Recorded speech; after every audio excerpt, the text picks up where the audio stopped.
किसी दूरी को तय करने में ए व बी की चालों में 3:4 का अनुपात है। गंतव्य स्थान पर पहुंचने पर, यानी कि जो एंडिंग पॉइंट है वहां पर पहुंचने में ए को बी से 30 मिनट अधिक लगते हैं, यानी कि ए जो है वो 30 मिनट अधिक लेता है। तो गंतव्य स्थान पर यानी कि एंडिंग स्थान पर पहुंचने में ए को कितना समय लगेगा वो ज्ञात करना है। यहाँ पर जो है ये चालों का अनुपात दिया गया ए व बी की, यानी ए और बी की चालों का अनुपात 3:4 है।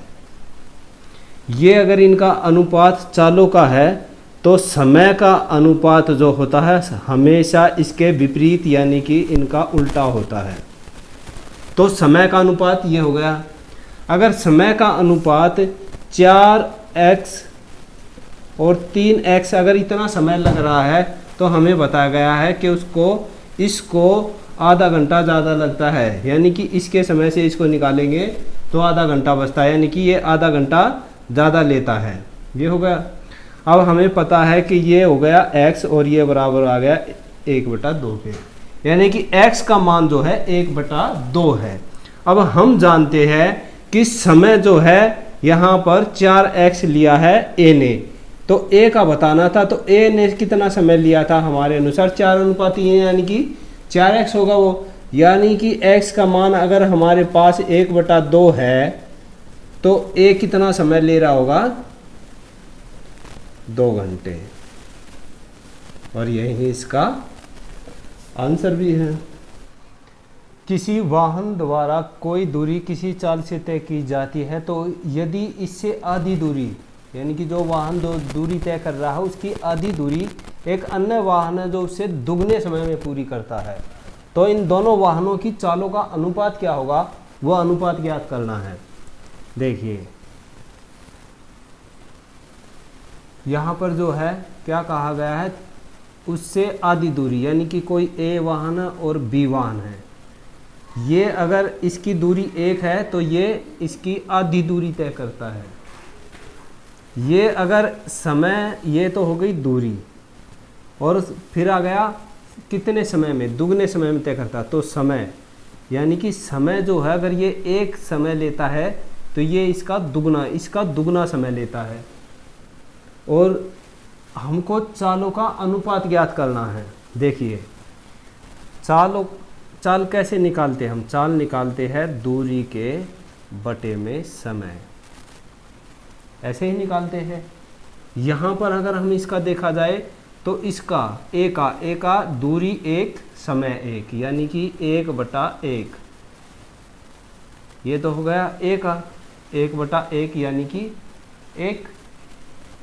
बी का, यानी कि बी का चाल निकालनी है तो बी की चाल दूरी बटे समय, दूरी कितनी 1/2 और समय कितना लग रहा है उसको 2, तो कैसे इसकी गुणा इससे तो यानी कि 1/4।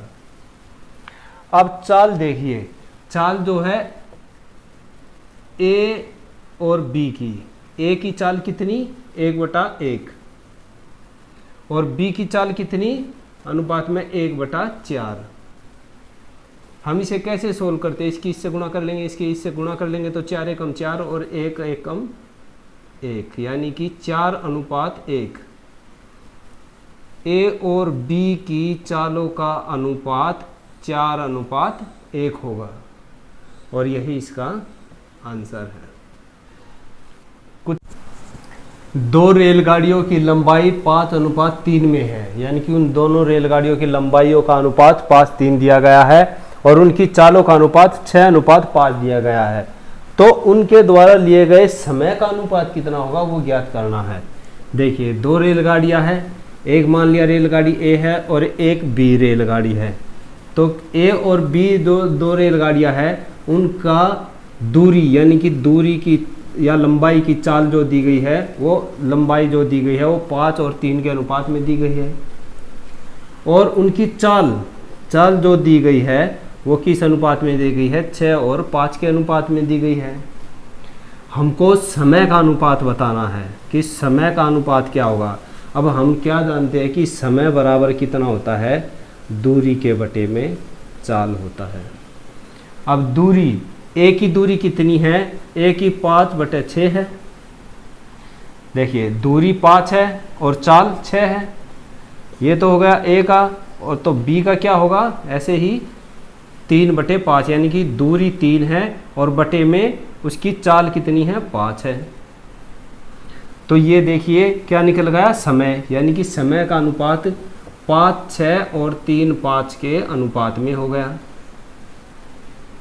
दोनों रेलगाड़ियों का।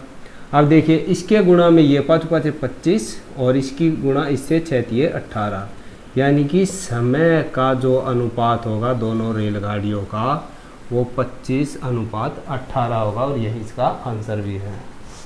दो रेलगाड़ियों की लंबाई 5:3 में दी गई है और उनकी चाल 6:5 में दी गई है, तो समय का अनुपात क्या होगा दोनों रेलगाड़ियों का, तो समय का अनुपात ज्ञात करना है। देखिए लंबाई यानी कि कोई रेलगाड़ी ए है और एक रेलगाड़ी बी है, उन दोनों की लंबाई यानी कि दूरी जो है, लंबाई जो है वो 5:3 में दी गई है, और चाल जो दी गई है वो 6:5 में दी गई है। और समय ज्ञात करना है, समय का अनुपात ज्ञात करना है, जो कि समय कैसे ज्ञात किया जाता है, समय बराबर होता है दूरी के बटे चाल। अब अगर हम ए का देखा जाए तो ए दूरी बटे चाल, यानी कि समय निकालना तो दूरी बटे चाल, यानी कि दूरी कितनी है ए की 5 और चाल है 6, और बी का दूरी है 3 और चाल है 5। ये क्या निकल के आ गया, समय ही तो है, ये समय ही तो निकालते हैं, जब दूरी के बटे चाल हो जाएगा तो समय ही तो होता है, दूरी के बटे में चाल यानी कि समय आ गया। तो समय का ये अनुपात बताना था, तो ए और बी का अनुपात जो है वो 5/6:3/5 अनुपात हो गया।